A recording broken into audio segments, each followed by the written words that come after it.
Alrighty, good afternoon and good evening. Calling the September Bicycle Pedestrian Advisory Board meeting to order. We are virtual. I am Jonathan Forbes, current chair of the committee here. So being that we're 100% virtual, we will not be able to take any action item for voting this evening. So we will be reviewing some status reports as well as listening and providing any kind of input if asked here. So going from the agenda, first of all, first item is public comment here after call to order. Wait, is there anybody in the chat room waiting? I didn't see anybody, did you? No, I do not see anybody. I'm just switching over a few more people to panelists. All right. Hey, folks. Hey, Jim, how are you? Pretty good. I'm in my new digs. Oh, there you go. You can see my backyard. All righty.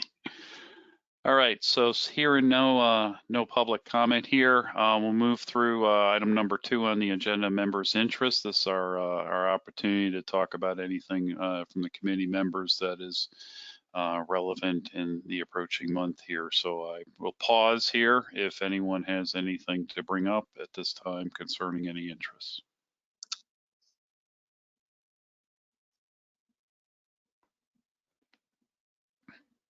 All right, hearing none here.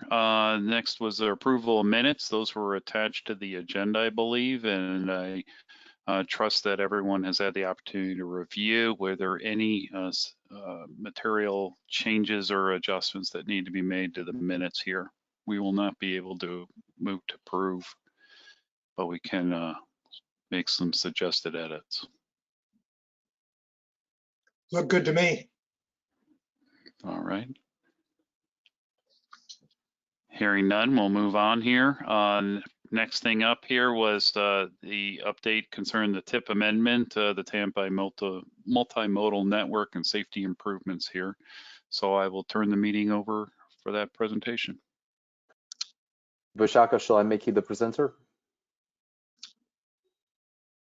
Yes, wait, can you hear me? Yes, we can. Thank you.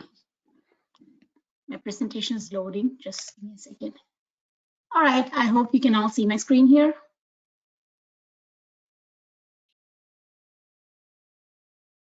Can you all see my screen here? Yep. We sure can, thank you. Okay, good evening, everyone. This is Vishaka Raman, TPO staff for the record.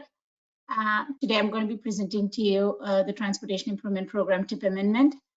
As you had mentioned, this is an action item, but we will be presenting it as a normal presentation, and this is of interest to you all. This particular TIP amendment is for FY 2021-22 TIP, which is the upcoming TIP.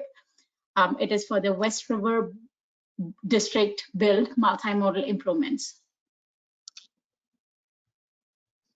I would just like to give you a quick overview on what is this amendment about. This amendment is a set of 6 amendments. It's requested by the Florida DOT. This will add construction funds to the year 2022.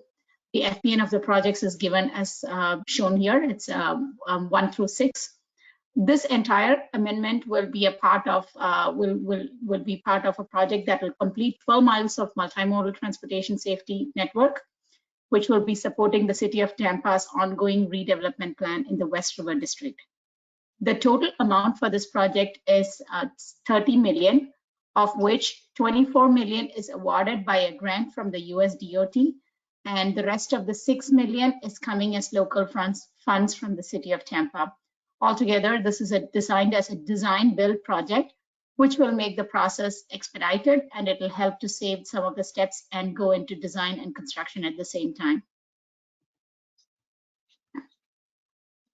I would just like to bring you a map. I know it's a little hard to see on the screen, but if you see here, this map will show you where this kind of lies. It is on the west of the river, and if you notice here, there are 6 faces of it. It connects Platt Street, Ryan Street, Rome Avenue, Columbus Drive, and North Boulevard. So these are the different phases of this project, and it will complete the sidewalk gaps and some of the parts of the loop, as you can see on the map here. I would just like to highlight here the importance of this project. First of all, it meets the safety and mobility requirements. Like I mentioned before, it is the City of Tampa's initiative as part of the ongoing West River redevelopment project. I just added a map from the Google Maps, and you can see here that some of the phases of this project is currently in progress. This will help to build the gaps, and it will help to provide safe walk-by connections to downtown Tampa and to the adjacent neighborhoods. It will help to increase the accessibility and mobility across the region, and it helps to build a comprehensive network of sidewalks, side paths, and bike lanes. Another goal of this project is economic growth and resiliency. As part of the grant agreement that the city had written and submitted to the US DOT, this will help to increase investment into the opportunity zones, and it will help to connect jobs and businesses to residences. This will also help to provide long-term sustainable transportation alternative, and thereby it will increase the community vibrancy and the economic growth. It is also a sustainable transportation alternative, thereby it will reduce the carbon emissions and the greenhouse gases. It will be designed with importance to seawall resiliency, and it will help to mitigate the stormwater runoff through living shorelines. So the benefits of the project are multifold. It will help for the safety and the economic growth and resiliency. With this, I would like to point your attention towards the TIP amendment, and it is in your packet as well, but this will help you to understand where the funds are being distributed. Like I mentioned before, it's a combination of TIGR is the Tiger Funds, which is the grant, and LF is the local agreement. It is all for construction in the year 2022. This is how the phase is distributed. The amendment will help you to understand where this project lies and what amount is being utilized for each phase. So altogether, it is a 30 million project, all for construction in 2022. I would just like to turn your attention to some of the public involvement that the city has been initiating. We have a city representative here who will help you answer any questions in additional, but there has been extensive public involvement since the grant was awarded. They have reached out to the West District CRA. They have reached out to the Hillsborough River Interlocal Planning Board and Technical Advisory Council, the Friends of the River Walks, and these presentations to the TPO board and the local agencies are also part of their upcoming their public involvement. The next steps will include completing the FHWA grant agreement, programming local funds for the remaining portion, getting NEPA clearance, preparing the design build, and executing the grant agreement, proceeding towards construction. All these steps will be coordinated by the City of Tampa. It is a City of Tampa project, and they will be the ones who will be proceeding with the construction design and everything. I would also like to bring to your attention another important factor that we are doing as part of this TIP amendment. We had a request from the committees a couple of months back that we need to be more clear on the public outreach. So as part of that, the TPO has been initiating this, and this project will be the pilot project for the public outreach program efforts that we are doing. And we did plant social media signs. We did post road signs on various locations across the Riverwalk for public participation, and the location and the details are given in this page, so they can contact the TPO for any updates on the project. There is also a social media post and a newsletter article which was written, and this was sent as email to our stakeholders and the public. So this will help the people to understand more about the project, and it will boost the public involvement process through that. With this, I don't think Wade, I don't think we have a motion to approve, but if there's any questions, we can address at this time. If not, we can pass this. We can call this project.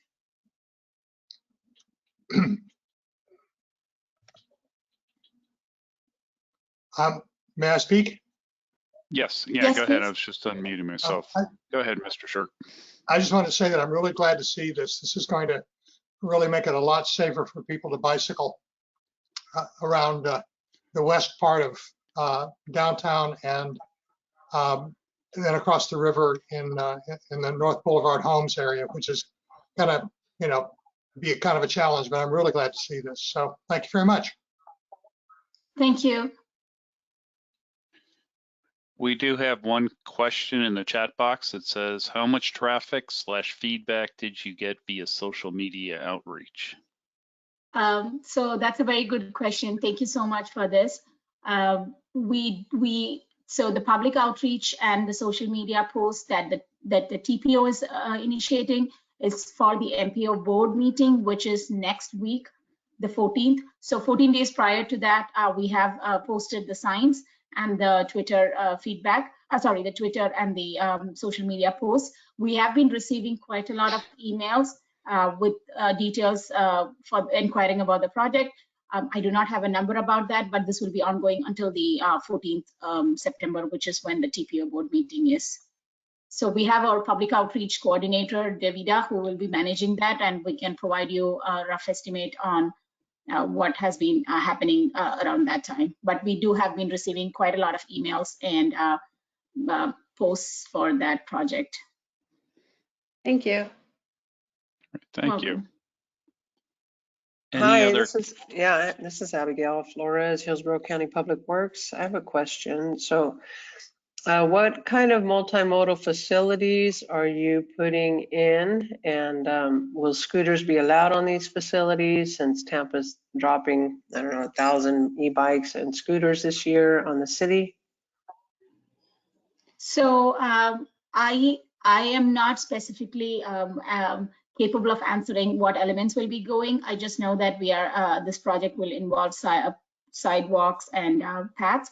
I can defer the question to Milton Martinez. I believe he's the representative from City of Tampa, and he could probably answer the question on the e-bikes.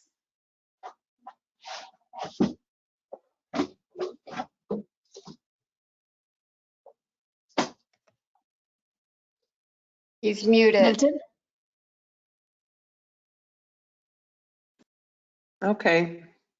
Yeah, if we could Can you hear find me? out, because a lot of, oh, okay, Siri, go ahead. Yeah, so my name is Milton Martinez. I'm the Transportation Engineering Manager for the Engineering Division of the Mobility Department, and I've been serving as a project manager for this project. Nina Mabulo, one of our project managers in our team, is taking over the day-to-day project management duties. But in terms of the micromobility elements or modes, we're still coordinating with the city. As you know, we've had a pilot program for several years, and shifting now to a broader mobility program. Process expand the service throughout the city and not just to the core of downtown. So we are going to be looking at where there might be a need for having some kind of restrictions, similar to there's some locations on the current Riverwalk due to capacity and a lot of volume of pedestrians where that's kind of been restricted in some section of Bayshore Boulevard as well. So we're going to be looking at that on the where appropriate on the west side of the river. Some of the other components, the Complete Street components on Platt Street, what we're doing is we're going to be providing a protected cycle track similar to what we've done on Cass Street and what we've done on Jackson Street. We're going to be going to the next level. Right now, during the previous resurfacing, we restriped, reallocated lanes for parking and buffered bike lane on Platt Street, but that was kind of done as a preliminary first step. And we understood that there was, this was just, there's a lot of room for improvement there. So what we're doing now with this grant is giving us the ability to provide a separated physically separated with a traffic separator, cycle track on Platt with the on-street parking. So that will allow for multimodal, all modes to, the micromobility devices and bikes to access that corridor, as well as Rome Avenue is also. Rome, there's some sections that have been completed with our stormwater project on Rome in the Cass to Gray Street section. So the rest of the corridor is going to have a similar feel to that. We're going to have more of a complete street, wider sidewalks, ADA improvements, on-street parking, bike facilities to provide that connection all the way from Platt Street all the way to Columbus, and then across Columbus, we'll be coordinating with the county to provide protected bike facilities across the bridge to provide that critical connection to the east side, to the Riverwalk on the east side, and through Ridgewood Park as well. So most of those areas we will allow micromobility devices where we'll need to have some close coordination with public input as well. And working with our smart mobility, micromobility team is confirming which sections of the trail that's adjacent to the river, and also working with our Parks and Rec department where we would allow them the micromobility devices to function. And so that's still yet to be determined. And again, this project is a collaboration between the city's mobility department and the Parks and Rec department as well. So this network is, one thing we want to emphasize is what we're trying to build is a low stress, safe corridors for people that either choose to or need to either use bike or walking or other mobility devices as their primary mode of getting to their place of work or other destinations. So we want to provide that alternative, because right now it's very vehicle centric. So we want to provide that low stress and safe with RFB enhanced crossings, buffer protected facilities for people to choose, or that that have no other method of getting their transportation options are limited. So this project, that's the focus. It's not going to have the same number of bells and whistles that you see in the Riverwalk on the east side. It's going to be, because our primary goal with this funding is to maximize those components that would help provide those that low stress facility. And then later, we can add some of the other components, like a lot more of the streetscaping and more of the other features that you see on the Riverwalk. But we're also, the other aspect is that this is a transportation network and not really a destination.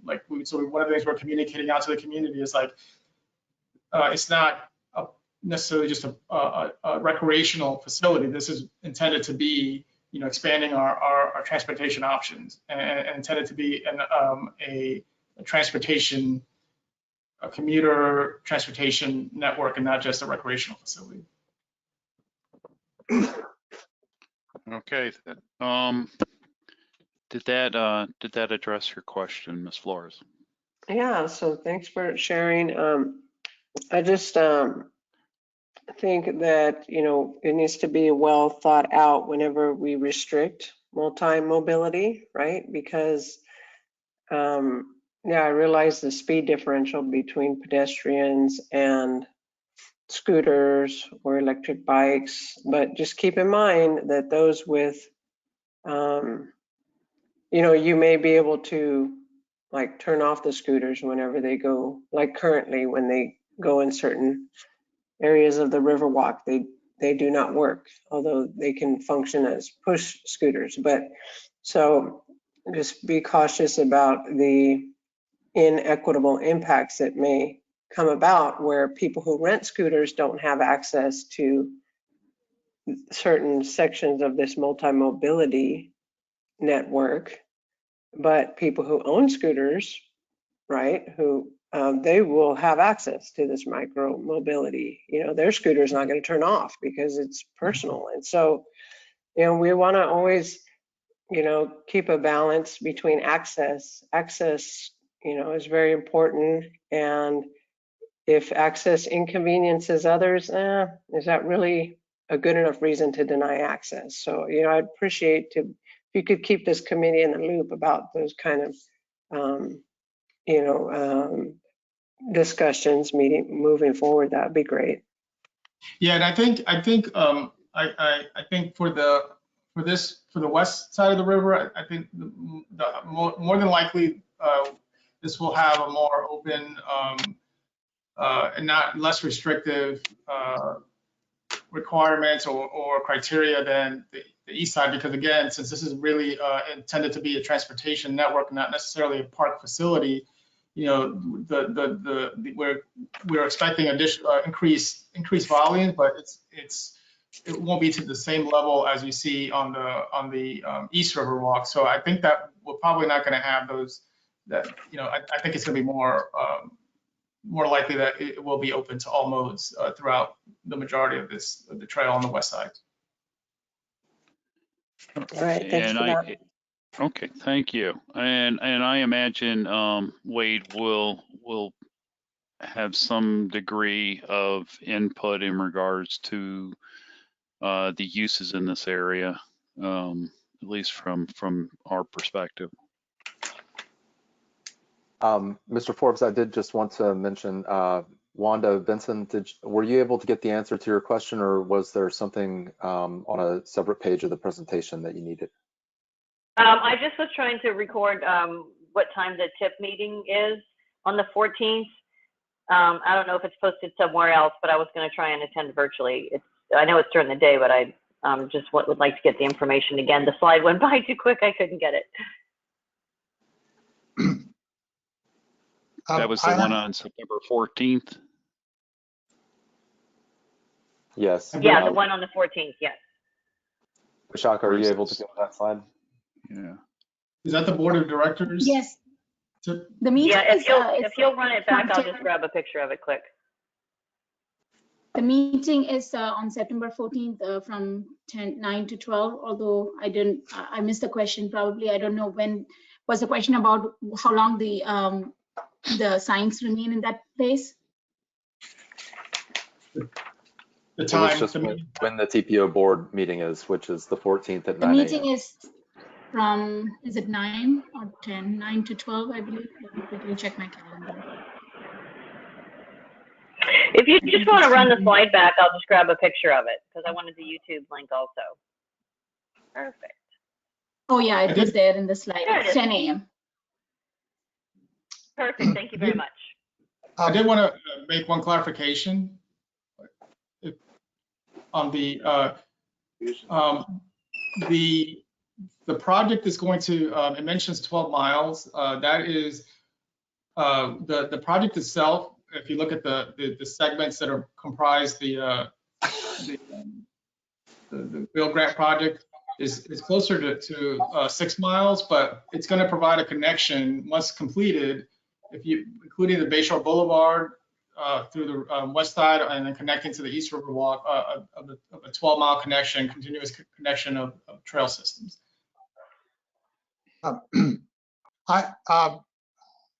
Mr. Forbes, may I make a question? Yeah, go ahead, Mr. Sharp.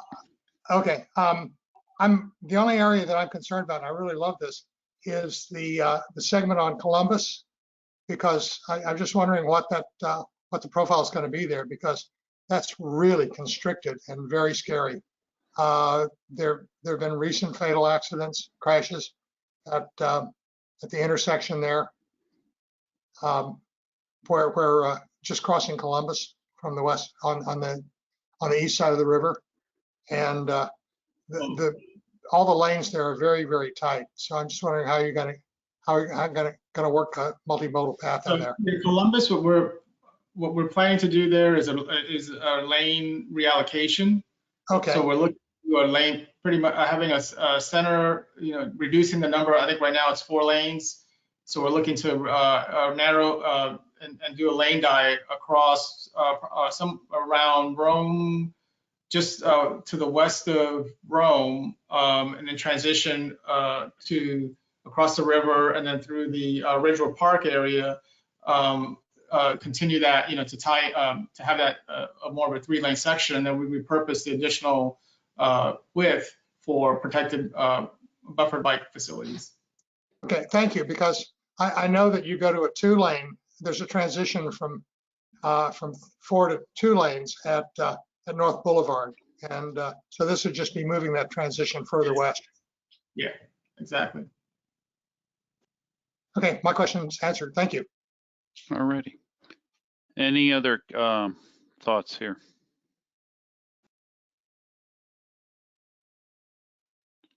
All righty then. Well, thank you very much for your time this evening. Thank you very much for the conversation and dialogue here. So with Thank that, you. we'll, Thank you for the questions. Sure. Thank you for the questions. okay. So going through the agenda here. Wade, do you want me to give the controls to you? I'm switching it to Ms. Flores right now. Thank you. Okay, thank you. All right, so Wade, next up is Hillsborough County Complete Street Guides. Yes, sir. Yes, and who's presenting? Hello, everyone. I'm Matt Lewis. I'm with Hey, Matt. Hillsborough County's Community and Infrastructure Planning Department. And I am ready when you are, Wade. Take it away. It should be showing Paula's screen. All right, perfect. So, Paul, if we can go to the first slide here. You're about to hear about Hillsborough County's new mobility section. Just a little announcement on the next part of your agenda. One of the features of that mobility section is what is a context classification system for all of the major roads, the collectors and arterials throughout Hillsborough County.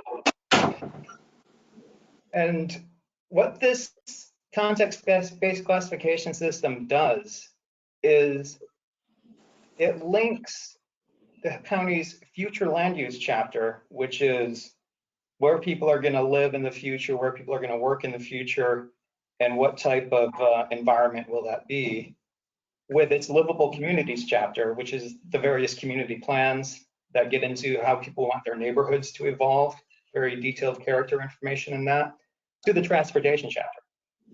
So the streets now, instead of just being functionally classified collectors and arterials, which tells them the magnitude of regional service that they serve, will also be context classified streets, which will tell whether or not they're anything from rural to urban general. And these rural to urban streets have different sets of users and different sets of the ways that people use them and different sets of adjacencies and placemaking strategies that go with them. So the context classification system really opens the door to allow our street infrastructure, our collectors and arterials, to serve as focal points for placemaking. We can go to the next slide, Paula.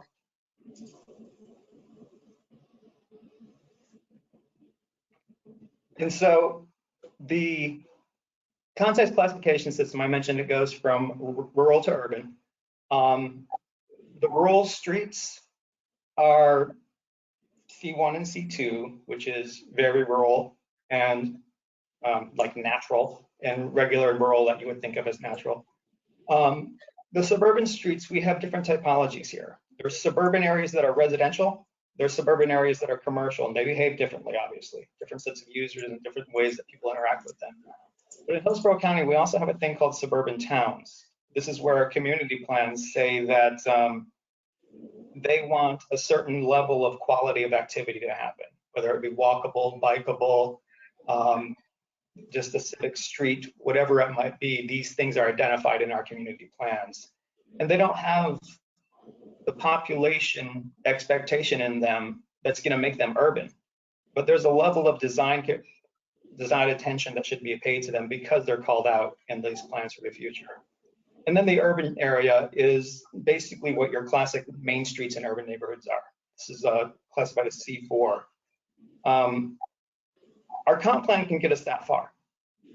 The Complete Streets Guidebook that Paula Flores with GPI, who's one of the renowned walking and biking experts around, one of the smartest people I've met on this stuff, is going to go into the details of this, but what it really does is it takes that comp plan direction and takes it a little further so that when you're in a suburban town, you're able to, a designer of a street is able to identify whether or not that suburban town piece they're in, that suburban town might not exist yet, whether that's going to be a town center or a neighborhood.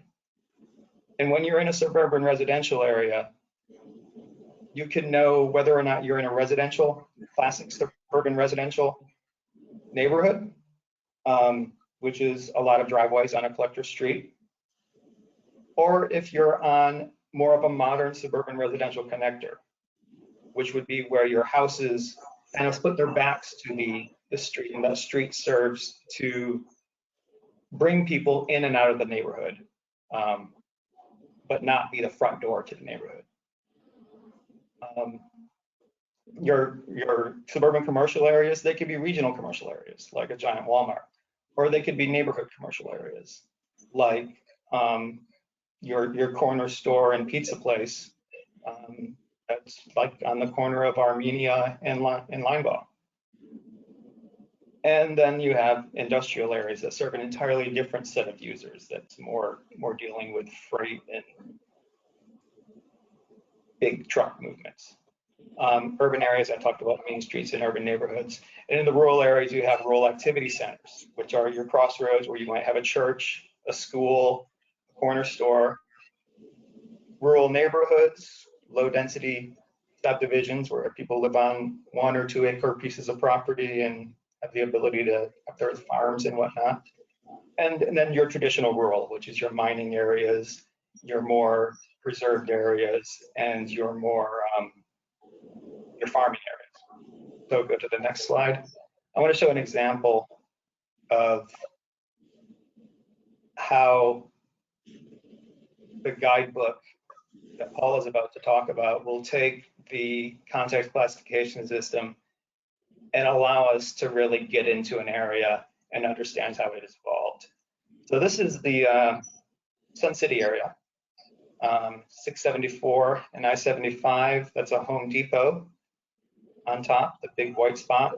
There's a really good German restaurant that I hope is still open in that little shopping center. If we can click to the next thing. The land use on this is CMU 12, which means it could be urban, it could be suburban. You dig in a little bit deeper, and based on what you know on the compound level, if we can click to the next slide, we can identify that there are 2 different types of context here, suburban residential and suburban commercial. So you can see that in the comprehensive plan, but what you can't see in the comprehensive plan is the next piece, which is what type of suburban residential is it? In this case, it's a suburban residential connector. It's a more of a modern road that serves the function of connecting different neighborhoods together. But what type of commercial is it? Well, I mentioned the Home Depot. That's a regional commercial. That's the picture on the left bottom. It's really a bigger street meant to serve a lot more automobile users. But also the street to the east or to the right of your screens, depending on your what you prefer to look like. That's more of a neighborhood commercial street. That's local shops, things that you're not going to drive all the way across the county to go to. And that's going to have an entirely different set of users.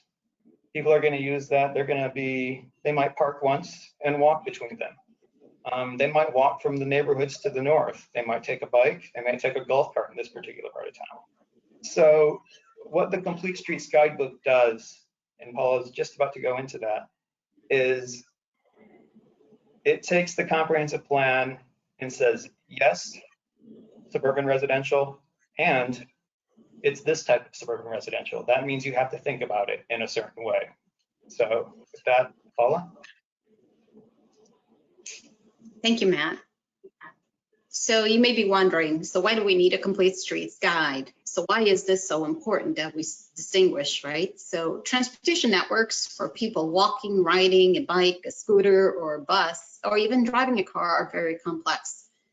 So our region continues to grow, the demands will continue to grow, and so do the challenges that this additional growth will bring, including safety, congestion, environmental, and even health concerns.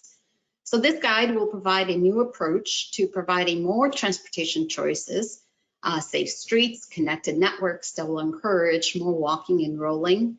It will reduce carbon emissions, ensures healthy outcomes for all, while providing for a better built environment in Hillsborough County.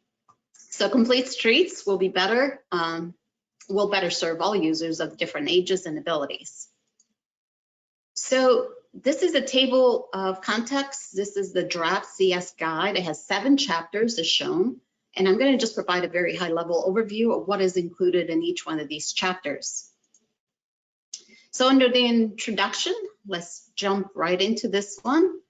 The introduction chapter sets the stage for the entire document, and it articulates the purpose of the CS guide and how it is related to mobility elements of the comprehensive plan. It also defines complete streets. For example, complete street is where the entire right-of-way is planned, it is designed, and it's operated for all modes of transportation and all users, regardless of age and ability. So there is no singular design prescription for a complete street. Each one will be unique and responds to its community context. So people are at the heart of complete streets approach. So this guide also embraces design as a tool to advance the health, safety of the community while promoting sustainable transportation options and vibrant public spaces. So this chapter also outlines the health, equity, safety, mobility, environmental, and economic benefits. So to ensure the outcomes promised in the Hillsborough Comprehensive Plan can be delivered, the following principles work together to deliver a safe, healthy, and more equitable street system.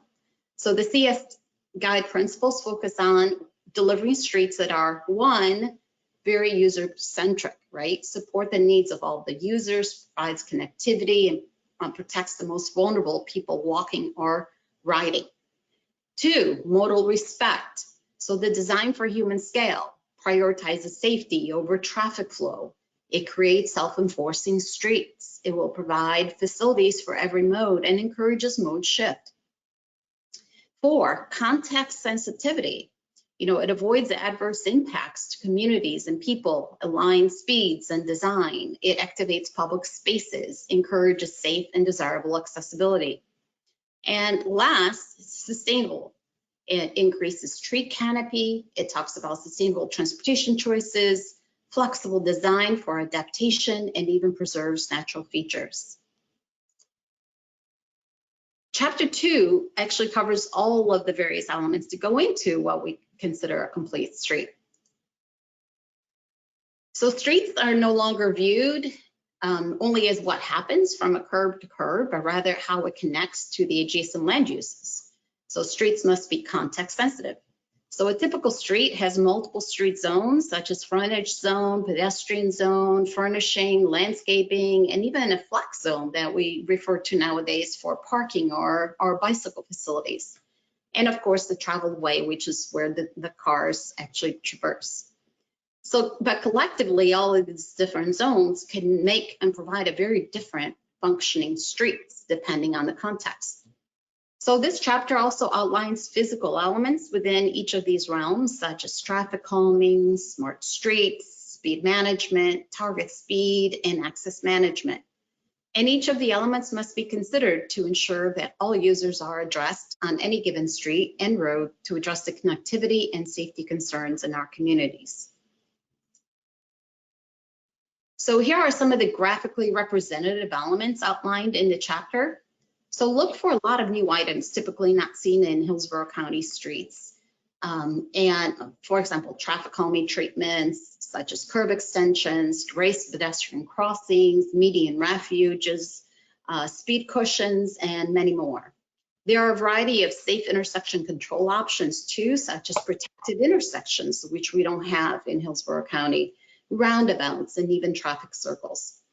So it talks also a lot about road diets or lane narrowings and repurposing of street width, which is a major consideration for constrained conditions.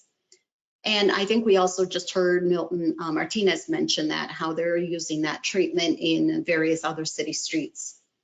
And this chapter also informs on the need for pedestrian and bike-friendly wayfinding that tells people how far and how long it takes to get to their destinations, for example, by bike. Another point to look for is this graphical nature of this guide.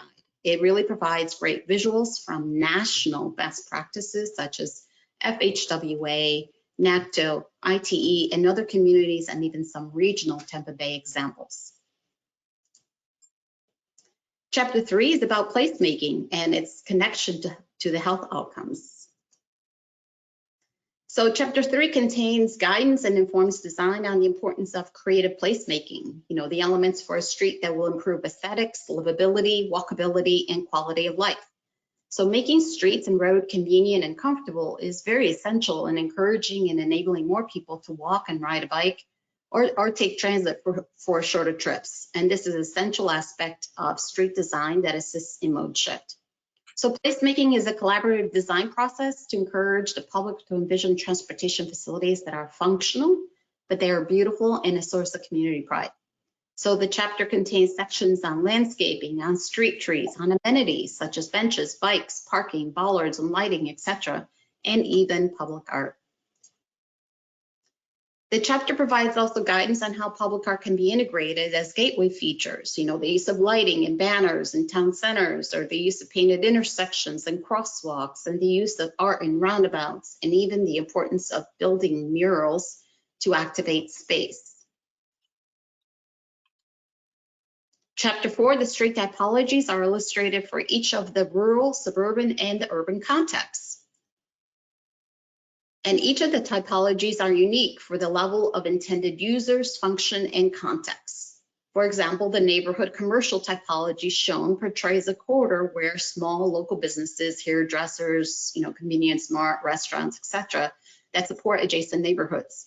So the typologies have different elements for each mode of travel. Each element is classified as either a high priority element, which are the darker orange colors, treatments, versus lower priority elements, the light orange color, and some of the typologies even show optional elements. Amenities such as lighting, benches, and even others are also shown in the appropriate typology. For example, even the addition of target speed range is reflected in each one of these. And in this instance, it's 25 to 35 miles per hour, shown on the bottom center there. And that is based, again, on national best practices for each context. With each typology, we also have a summary table that is provided on various desired characteristics that each one of these roads in that context should consider. For example, I have the table for the rural C1 and C2 summary table, and illustrates the considerations such as user features, the travel zone, pedestrian zone, bicycle facilities, transit, traffic calming, speed management, placemaking, and even a description of building form. So I'm going to flash through real quickly. We have 11 different street types that have been identified in the guide. There are, for example, 2 typologies for the rural context on the left side of your screen. In a rural environment, the street elements are very few and minimal to preserve the rural nature of the adjacent uses, but still provide some basic elements for each travel mode. For the urban context, on the right side of the screen, there are 2 typologies. As can be seen, there's a drastic change in context and uses versus the rural typologies. So in urban C4 environments, for example, look for more user-centric elements and placemaking that respond to the higher levels of vulnerable users. So the suburban context, there are 2 residential typologies shown on the left side of the slide, and there are 2 town typologies on the right side of the slide. Again, each typology categorizes different accessibility functions related to adjacent uses and different level of users. For the suburban commercial, there are 3 typologies identified for different street elements. For example, streets that may contain local commercial establishments versus regional big box strip center commercial or even industrial uses, as Matt had explained earlier. So planning and designing new streets or roads is easy. However, this guide also provides ample flexibility to retrofit existing streets where right-of-way may not be available to include all the elements identified. So adding multimodal facilities is not an optional element, as multimodal facilities are what is missing on most roads. So when faced with limited right-of-way, one or more of the following strategies can be used to make room for the needed multimodal facilities, such as reducing lane widths. Lane narrowing is typically referred as. Reduce the number of vehicular travel lanes or road diets. Removal of on-street parking or only providing parking on one side of the road. So design professionals should evaluate all the trade-offs that come with feasible solutions that best accommodate all of the modes of transportation given the context of that quarter. Chapter 5 is all about intersections and mid-block crossings. So intersections are the greatest source of conflicts for all modes of transportation in Hillsborough County, and they also represent some of the greatest inefficiencies and inconveniences found in today's street network. So intersections should be designed to maximize the safety of all users. And this chapter covers most of the critical elements that go into intersections. So look for guidance on crossing types and then frequency. Look for guidance under the geometry section that talks about the impact of curb radii, for example, and how it has an impact on speed and pedestrian safety. Look for the importance of breaking up long crossing distances by introducing pedestrian refuge islands. Or look for traffic signal control principles that optimize safety, prioritize vulnerable users, and assist with speed management. Chapter 6 is about integrating transit on our streets. So public transit serves a vital transportation function for many people, and it's their, it is their access to jobs, to school, to shopping, recreation, and many other daily functions. So nearly every transit trip, however, begins as a walking trip. But the disconnect between transit and road planning means that transit riders are often left to wait at bus stops marked by a lone post in the grass. So for transit to provide optimal service, streets must accommodate transit vehicles as well as adequate and safe access to the bus stop locations and stations. And while it is HART's responsibility to specify transit services, shelters, and other amenities for a given quarter or stop, it is the responsibility of Hillsborough County to contemplate the planning and the design of the bus stop locations and provide adequate pedestrian and bicycle access to them. So in addition, the transit integration options for bus lanes or BRT lanes are also illustrated in this chapter. So the CS Guide design flexibility can easily adapt transit corridors through lane conversions or eliminating travel lanes or removal of medians. And for example, the C4 Main Street typology on the bottom left could resemble the transformation of Nebraska Avenue, for example, or the C3C, the regional commercial typology shown on the bottom right illustration could resemble the transformation of Big Bend Road in South County. And last, chapter 7 is about other special considerations. And these considerations include how to accommodate and address emergency vehicles, implementation techniques, tactical urbanism and quick builds, maintenance, adoption of the guide, and even some potential regulatory changes and requirements. So Complete Streets Guide is intended to inform and assist a wide variety of local government officials, planners, designers, stakeholders, and even decision makers about incorporating Complete Streets elements. The guide was developed consistent with a variety of national, state, and local street design guides that include FHWA, NACTO, the National Coalition of Complete Streets, while also incorporating best practices from leading municipal Complete Streets guides from a dozen other locations, such as the Miami-Dade, Boston, Deerfield Beach, Montgomery County, Fort Lauderdale, etc. So institutionalizing these best practices will ensure that we build back a better transportation network for generations to come. And with that, Matt.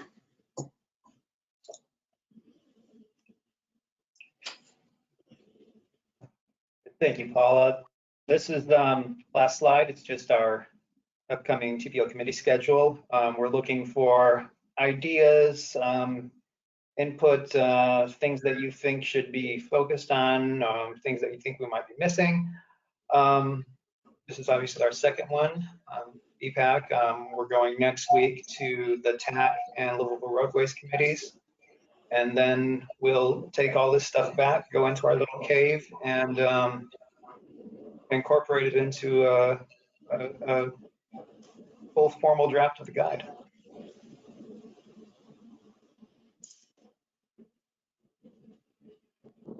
I had a question, but I think you guys addressed this, but I think perhaps it needs to be emphasized.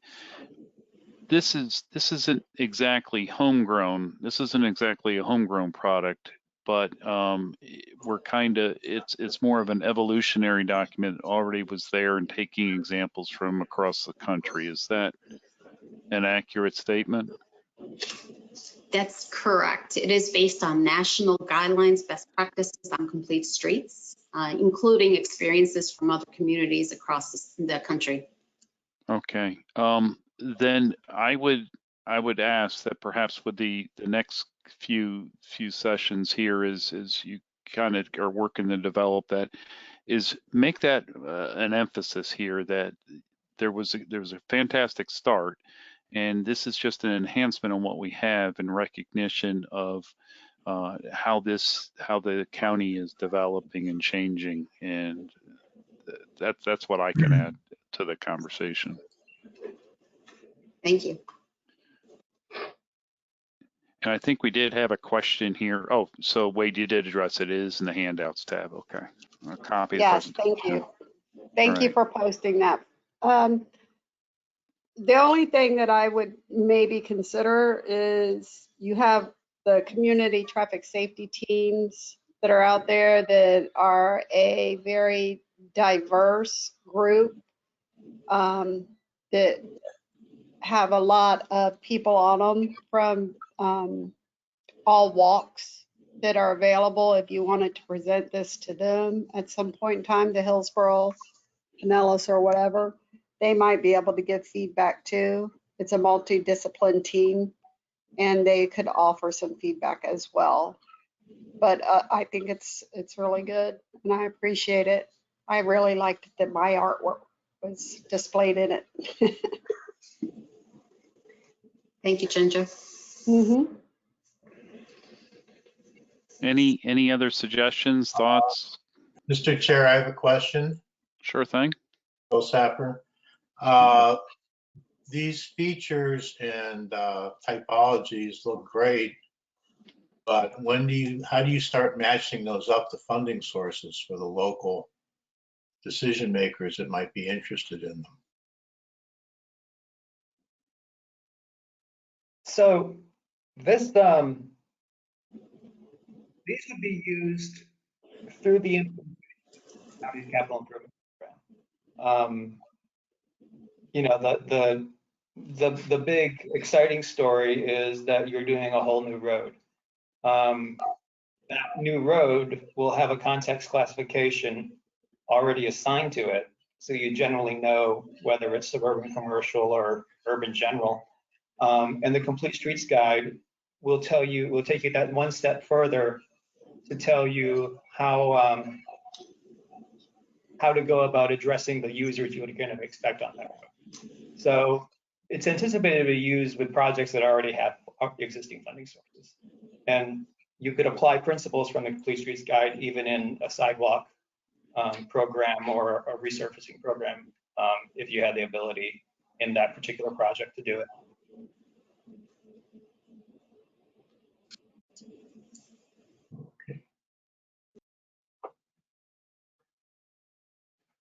Thank you. All right. Any other questions here for Paula or Matt here?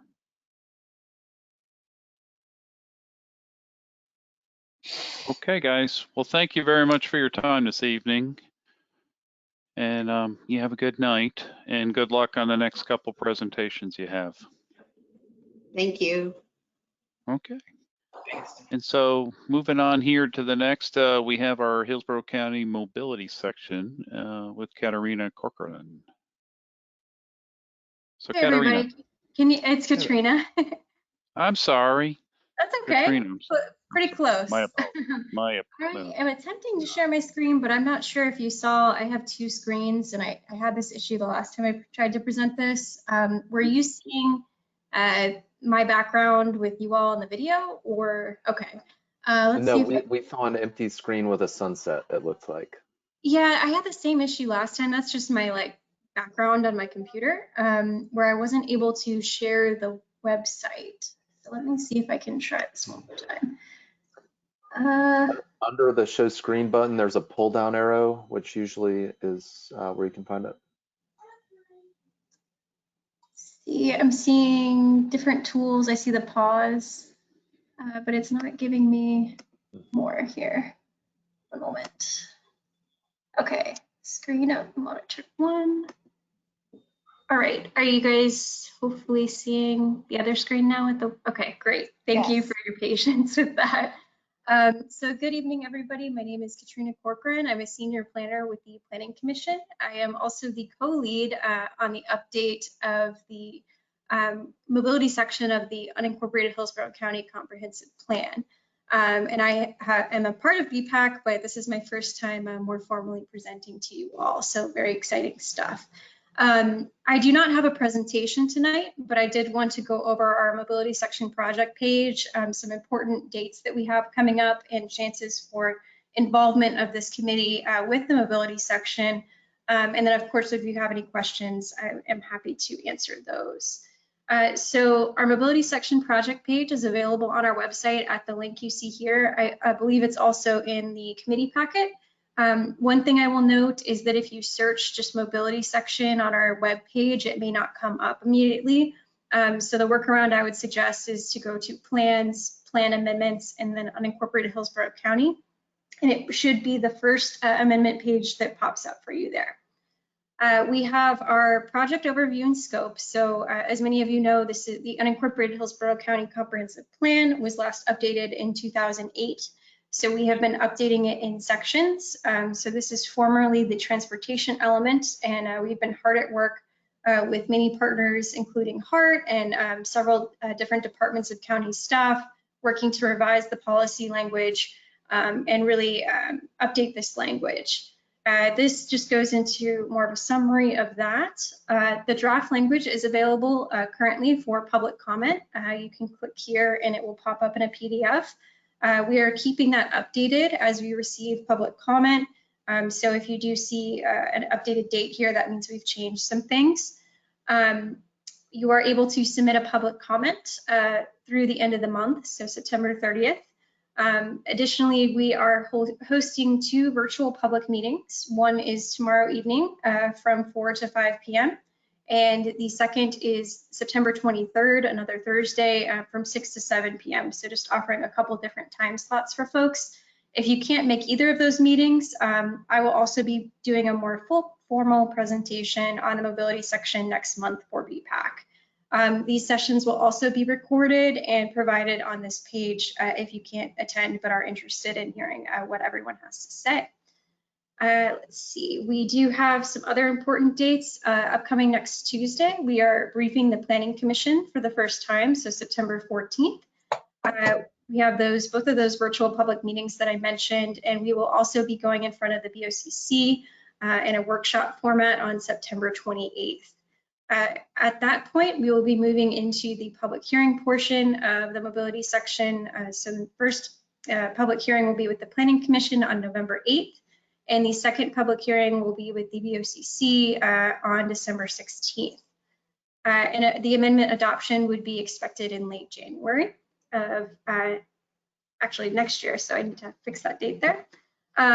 We do have ability to sign up here if you're interested to receive email updates specifically on the mobility section.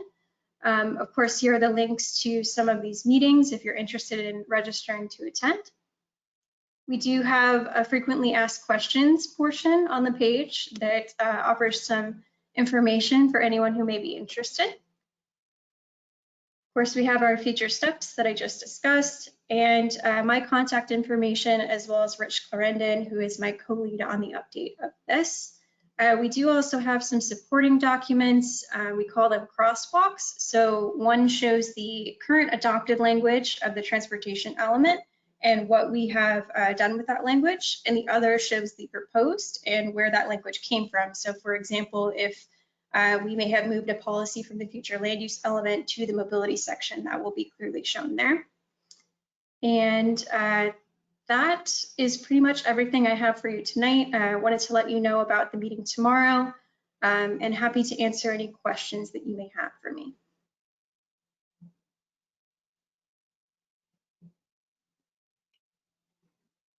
And Mr. Forbes, I just put the link to that in the chat for everybody's benefit in case anybody is looking for that link. Alrighty. Well, thank you very much. Are there any comments here for Katrina?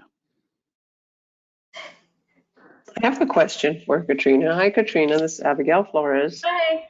Hi. So what is new in the mobility element? What are a few things that are new that you added with the update? Certainly. So some of the things, as I mentioned previously, this transportation element was last updated in 2008. So as you can imagine, it is a bit outdated at this point. So we have updated some of the outdated language, some of the dates that are outdated, and outdated concepts such as concurrency. So we've updated that portion. We've also added a focus on equity. So we have a couple of policies in the current transportation element related to equity, but we've really expanded that and added a whole portion on achieving equitable outcomes. We have also, there is a lot of current transportation language in the transportation element, but Vision Zero was not as well known within the county at that point in 2008. So we have really refocused on Vision Zero and updating that safety language. So we've added that as well. We have some policy language related to transportation and resiliency and climate change, which is a new portion for the plan. We have some policy language on establishing multimodal level of service standards. I will note with that any standards would be found in the capital improvements element. So the actual standards themselves will not live in the mobility section. And we are still discussing that at this point with county staff. And we have added an emerging technologies section for transportation technologies as well. So talking about things like Uber and Lyft or electric bikes and scooters, and having a policy language portion on how the county will look into those types of technologies as they become available. That's everything I can think of off the top of my head, just a quick overview of some of those changes.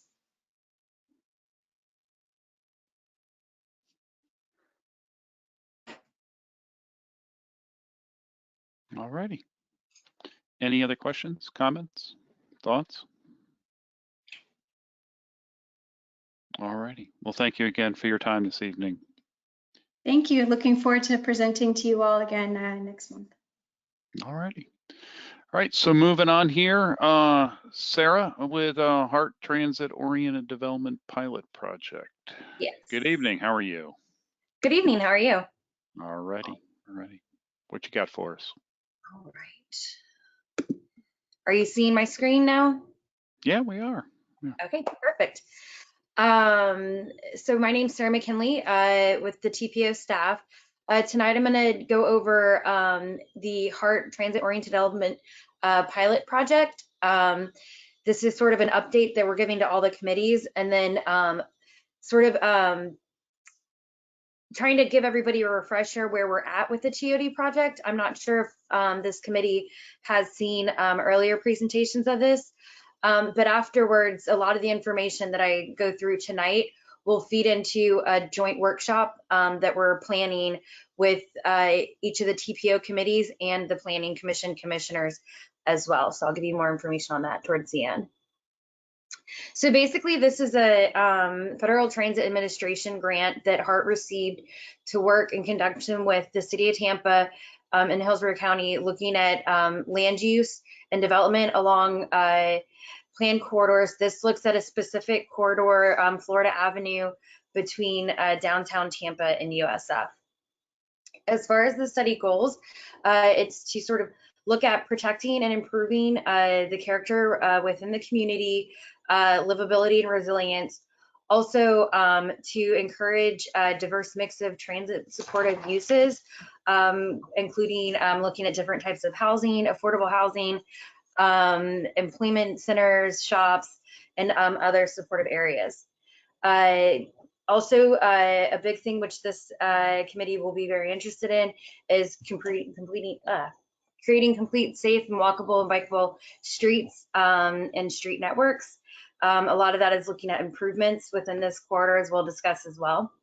And then ensuring that we look at the sort of context sensitivity of the different types of buildings that are there today, as well as public space within the area.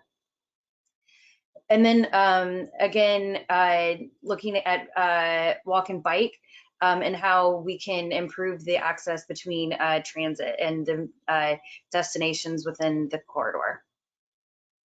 All right, as far as the study progress goes, the consultant has been working on studying the current conditions of the corridor.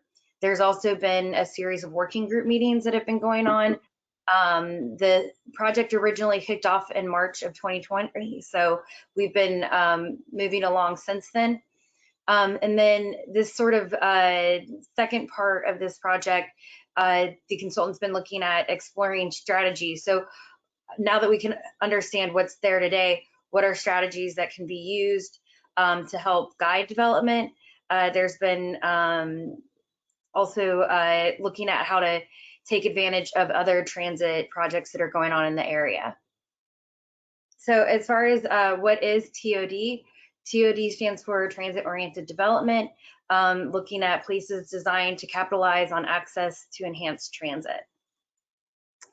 A big goal of that through this is, again, looking at the walkability and connectivity of the area. It's a lot of the first mile, last mile that we often talk about with transit, and how to make sure that there are safe walking and biking facilities to provide those first mile, last mile connections. And then also, how do we connect the transit with other opportunities like bike share, car share, and other emerging micromobility. Right. As far as the update on where we are with the project, like I said, the consultant started off doing what we called a context assessment, sort of looking at what is in the corridor today, and then followed up with a briefing book that is sort of their first attempt of what strategies and what we'll go through in the second half of the presentation. So there are other study efforts that are also being looked at as far as transit goes within this corridor. We have first the Arterial BRT study, bus rapid transit. This again is looking at the same corridor as this study, so that Fowler up to Linebaugh, head over to Nebraska, and then again further east on Fowler to USF. Again, looking at how to improve safety and the transit operations along the corridor, how to provide that connectivity for the east-west routes that isn't there today. And again, the ultimate connection will be USF to downtown. There's also the streetcar extension study that's going on right now. I'm pretty sure everybody is familiar with this. If not, it is looking at extending the current streetcar, utilizing Tampa and Florida streets up to Palm Avenue, as well as the modernization of that system. And here's the study area. It starts in the southern portion of downtown, utilizing Tampa and Florida streets, heads up Florida, then east on Linebaugh to Nebraska, up to Fowler, and then again east on Fowler up to USF. This corridor covers a lot of different neighborhoods, downtown, Tampa Heights, Seminole Heights, all the way up through the USF area. And there are different sort of levels of development that are existing within the land uses today. In the northern portion, we see a lot of retail, with some housing further off the corridors. As we get into the north-south, that middle part of the study area, that's where we see the bulk of the residential with limited retail fronting the roadway. And then we get south into downtown, where again, we get a lot more of the mixed of uses, including commercial, public spaces, and also high density multifamily housing. As far as the further context within the corridor, this is sort of looking at how those areas contrast, looking at the growth potential. Both the northern portion of the study corridor as well as the southern portion are expected to be still high growth areas, especially between resident and employment.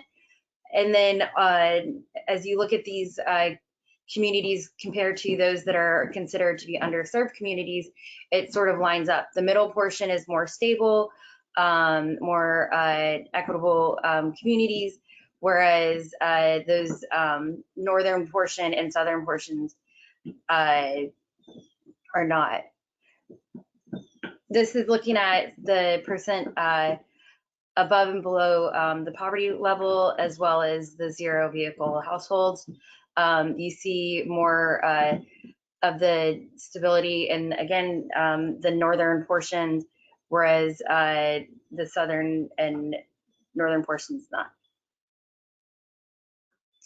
As far as the form and character of this study area, we see a lot of different microcosms of development within sort of how America cities have developed.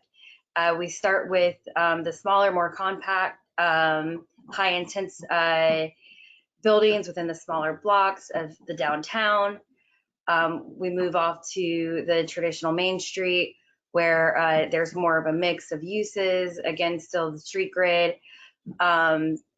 And then we get into the mid 20th century, again, Main Street, more residential housing, smaller buildings. And then once we get to that northern portion, we get really into more audio oriented community centers, and then the regional centers as well. So this is looking at the opportunities within the study area to promote transit-oriented development. We have the residentials, the light pink and the dark pink is non-residential. And again, we see those northern and southern portions have a lot of potential for sort of bigger footprint redevelopment, whereas in the center where we do have the neighborhoods through there, small potential really along the corridor itself. Right. As far as the strategies that the consultant has looked at, these are sort of the three main themes that they have looked at, and this was also presented at some of the workshops that they had, but looking at, again, improving walking and biking, and how it provides additional access to transit, the promotion of affordable housing and diversity within those neighborhoods, and then also encouraging the TOD development while still protecting the character of the neighborhood.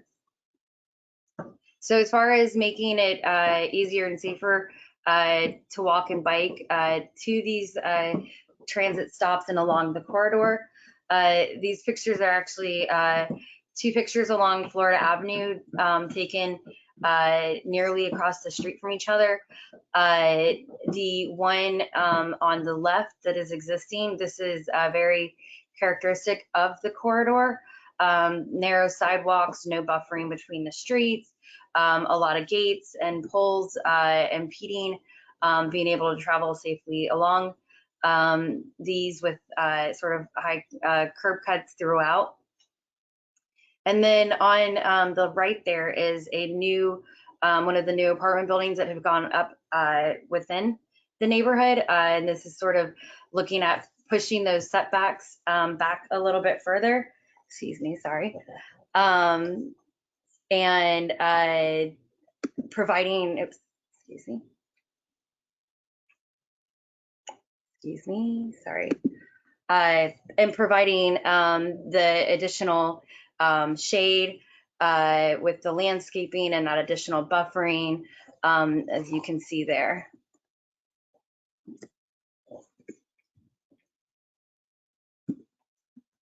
Right.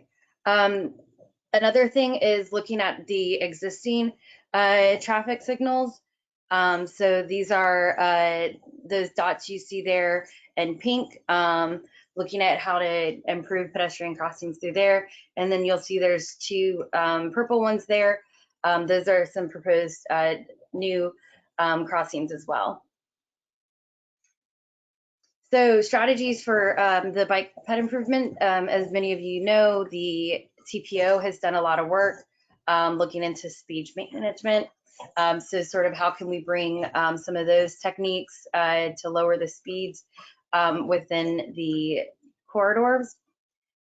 We also have looking at the pedestrian facilities, adding additional mid-block crossings to sort of fill those gaps in, improving the existing crosswalks, looking at the markings and lighting, providing high quality streetscape, and improving the shelters at the BRT and streetcar stops, and then improving or prioritizing the improvements at those locations. Also with our bike facilities, we've done this in some studies in the past, and so sort of continuing to look at where are the existing and planned trails and how can we improve those connections, as well as expanding the bike share and micro mobility options.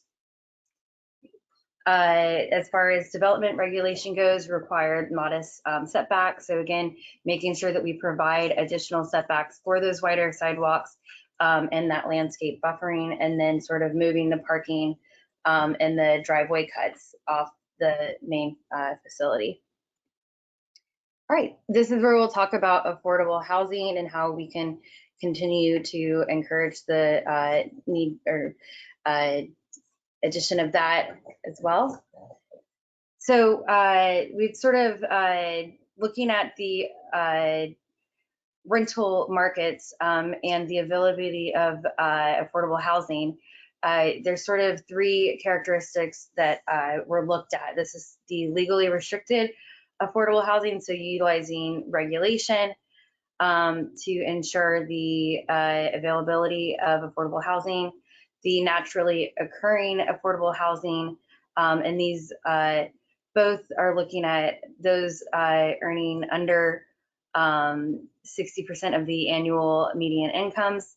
And then we have sort of the more market-driven, higher rent housing, and those are looking at people that are generally earning 60% or more of the AMI.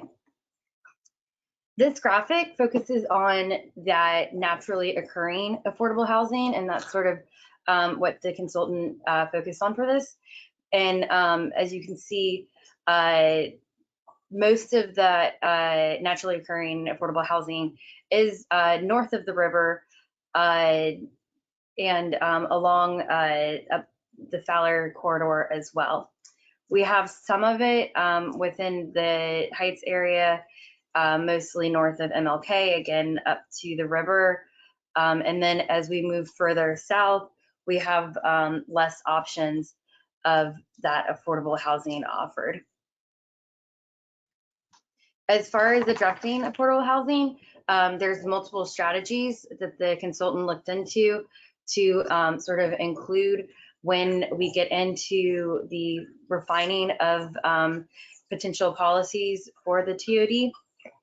This includes looking at locally operated programs to either build or maintain the affordable housing, local regulations which protect the affordable housing. So again, including more regulatory aspects there. Regulatory tools to streamline the review process to increase the supply. So how can we Sort of, are there bonuses that can be added? What can we do in the review process to allow these projects to move forward quicker with more ease? There's also looking at different funding mechanisms. Are there funding sources that are out there via grants and those sorts of things? And then also looking at any partnerships that might be out there to help as well. When looking at the context of the corridor, it was noted that there was sort of what is called the missing middle when it comes to the different forms of development. Within the Heights neighborhoods, you do see some of those smaller ones on the left that you see there as far as accessory dwelling units and duplexes or triplexes, but there's really still not a lot. Then we get into the twin houses. These are sort of those split lots where we saw like some of the casitas that have been built in Ybor, and then getting into more of the cottage court as well. Again, splitting lots through there. Then we have sort of the traditional townhouse court, and then also townhouses themselves, and then the live work development spaces where we see some of those. There's some within the neighborhoods along Central, for example, and then we get into the traditional courtyard apartment, which are your smaller scale 2 to 3 story kinds of developments.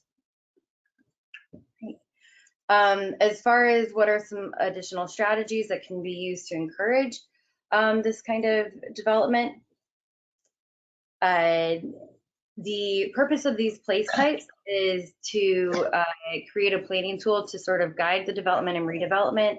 It will be the foundation for what goes into finalizing and bringing these policies into the comprehensive plan, as well as being the guidance to know what sort of scale is appropriate for each area within the corridor, and making sure that it's tailored to the different communities along the corridor. So these are the sort of centers and in between along the corridors that we have. We have the downtown, which again, this southern portion. Then we have the urban centers.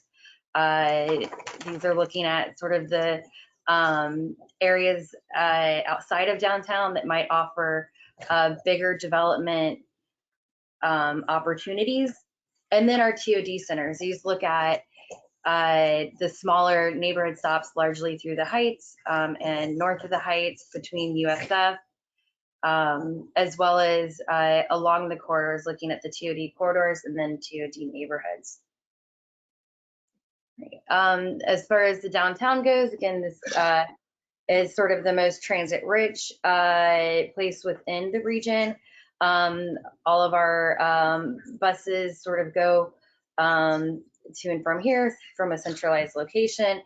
There's opportunities for infill and redevelopment, especially looking at full blocks. We also have the major regional employment centers and different higher density uses such as entertainment and cultural areas, as well as the largely office and residential areas as well. The form is tall structured or tall buildings with structured parking, activity storefronts along priority pedestrian streets, and then also looking at the walkable streetscapes.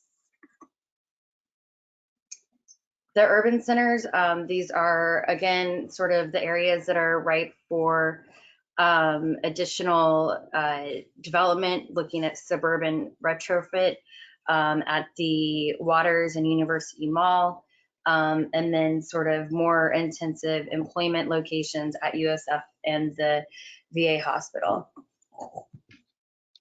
So this is looking at sort of the corridor frontage along these urban centers. Again, these are more intensive development and locations with large blocks of vacant, underutilized sites. So think of Water Street and Bird, and sort of what's going on at the University Mall as well.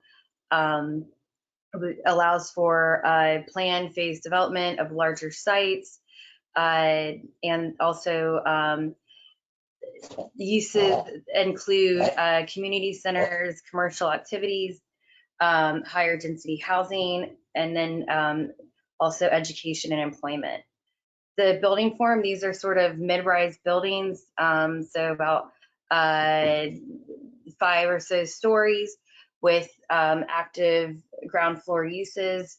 Again, a mix of surface and structured parking behind the buildings, as well as walkable streets and streetscapes.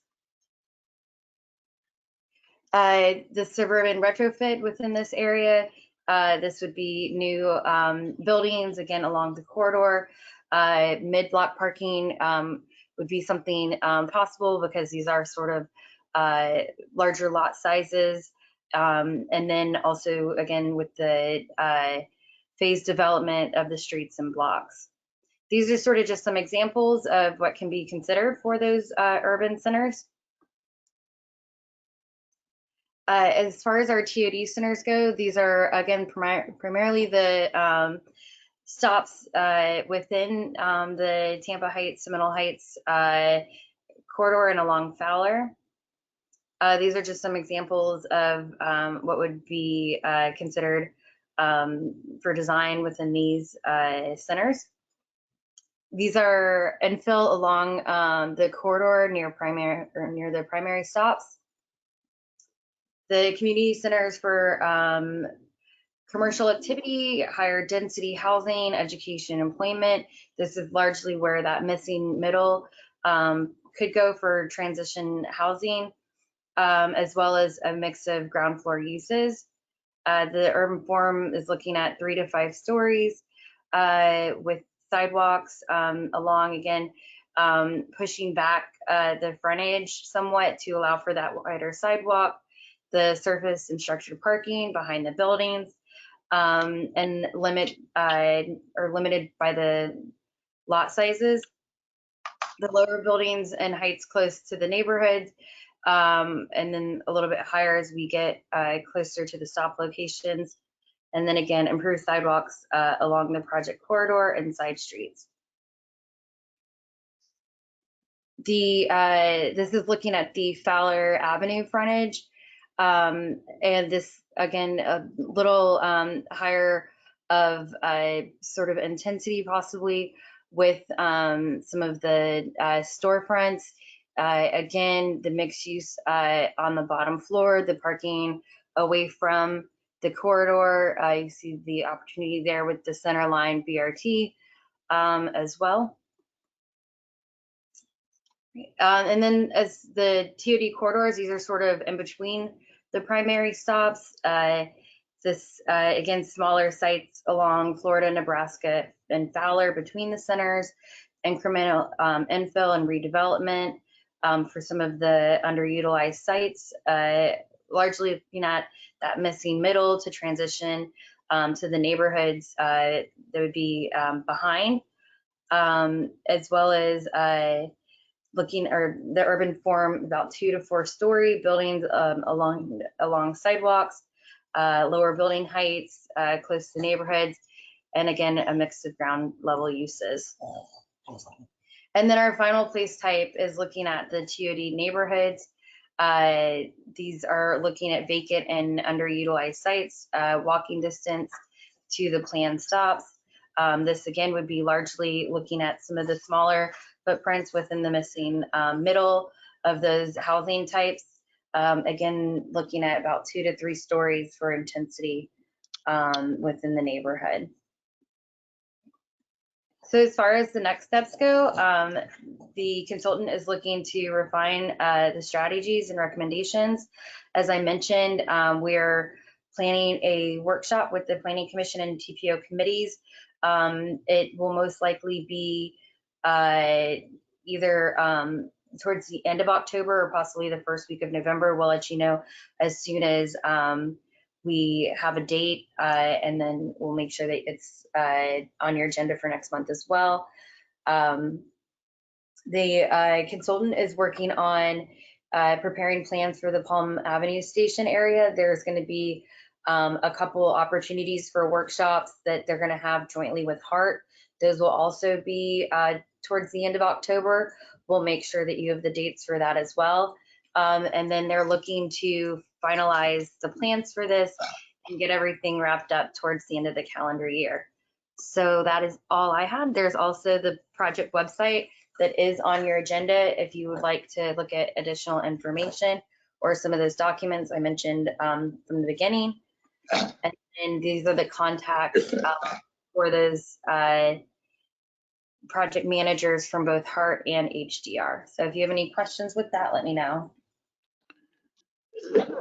Okay, thank you, Sarah. I think there were some questions in the chat. Ginger, do you want to kind of summarize your questions? I know this was a lot of material to go through. Yeah, thank you. Well done. We just had a couple. When you were talking about the setbacks with the businesses and stuff, I'm just curious, are y'all asking that the business provide that right-of-way buffer? How are you obtaining that right-of-way? Well, that would be as businesses come in for development approval. Part of this could include, as part of sort of design requirements, that they provide that additional space. So that's, at this point, it's a recommendation that can be written in and will be, as the Planning Commission staff with the city staff, after the consultant is done with their portion at the end of the calendar year, we'll get more into that specific regulatory aspects of what would be included. So that would tie into my next one. If you're asking them to provide any other improvements, which would include safety improvements such as crosswalks or money towards pedestrian hybrid beacons or anything like that. So I'm assuming that would tie into that as well. Yes. Okay. And then my other question was, have you been working with anybody at the Department of Transportation? And if so, who would that be? I believe they are involved in those working group meetings that we've been having. I don't know off the top of my head who specifically has been involved in that. I'd have to go back and check. It's been a while since we've had one of those meetings. Okay. Thank you. It was a very good presentation. Sarah, just observationally here for feedback to the consultant, there's 27 of us on this call, and I think all 27 of us are pretty familiar with the venue that's been highlighted here for both the challenges as to density, population, accessibility, and all that. Mm-hmm. I'm not quite sure that the consultant needs 62 slides to go through that same information. So I guess if there's any feedback for the consultant, is please know who the audience is and the stakeholders here. Okay. Yeah, this was largely meant to be a refresher for each of the committees. That way, when we do have that workshop, we're not having to go through all of this over again. We can sort of just jump into what the consultant has isolated as far as getting some of those conversations going. So this is, yeah, I know some people, the committees, yes, people do know a lot of this information already, but we just wanted to make sure everybody's on an even playing field when we go into that workshop. All right, thank you. Thank you very much. I have a couple of issues. Yes. Go ahead, Mr. Shirk. Hi. Issue one is the price range that the consultant is using for for rental housing is laughable, if not, I mean, it wasn't laughable a year ago, it's laughable now because our rents have just really gone up. Other cities like Vancouver and Portland, Oregon, have increased allowable ADUs or allowable dwelling units really to 4 per lot if area permits. And I think we need to do something like that in Tampa, particularly in really desirable areas like Seminole Heights.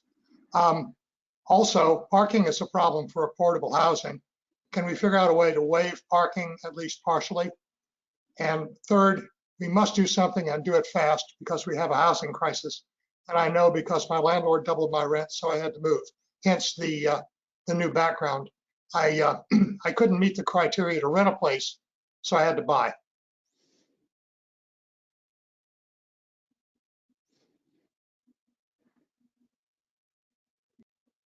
Those are my comments. All right. I have Thank you. noted.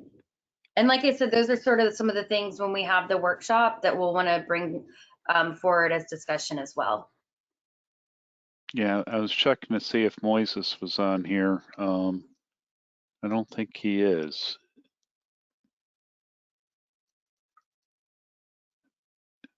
I don't believe he was able to attend tonight. All right, because I know a passion is parking minimums in this type of situation, so that's also something as a comment.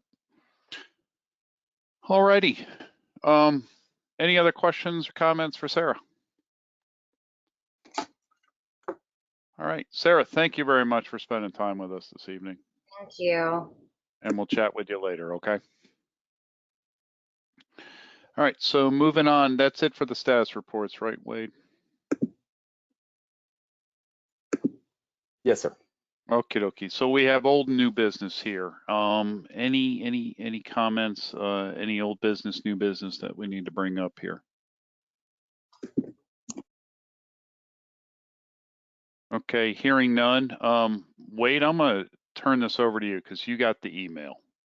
Yes, sir. I have a couple of announcements. The first is that it is with regret that we announce Moises has tendered his resignation to the committee, and it's not because he doesn't like spending time with us once a month. He has taken a position in Adelaide, Australia, so we should all be happy for that opportunity for him. And I know that we all thank him for his time here and his input. Yes, we do. We thank him. He's been on this committee for quite some time, provided a lot of input, and that's hence I went right to the parking minimum for him. So we wish him well. And Mr. Chair, I do have a couple of more quick announcements. Excuse me. The Tri-County BPAC meeting will be virtual, and it is going to be on September 29th. I believe you all have received an invitation to that, but I'll be following up with an agenda and other items soon. Just 2 things that are in the handout section for the Park Speed Zone study and the Green Artery connection to USF. There are some surveys on those flyers that run through the end of the month, and I'll be probably reaching out again to all the committee members on those as well. And just another announcement. This one is a sad one, announcing the loss, unexpected death of Steve Diaz, who was the Citrus Hernando TPO chair, executive director. He was a great advocate for trails, particularly the Withlacoochee State Trail, and served with some of the staff on this call on the we call it the MUT committee, the Multi-Use Trails Committee for the 7-county regional body. So sad news, and I know many of us are thinking about Steve, and thank him for his great work advocating for trails and safer facilities in this part of Florida. And that's all I had, Mr. Chair. All righty. So thank you, Wade. So I'll pause again for any other comments as to old or new business. Ginger? I just, Yeah.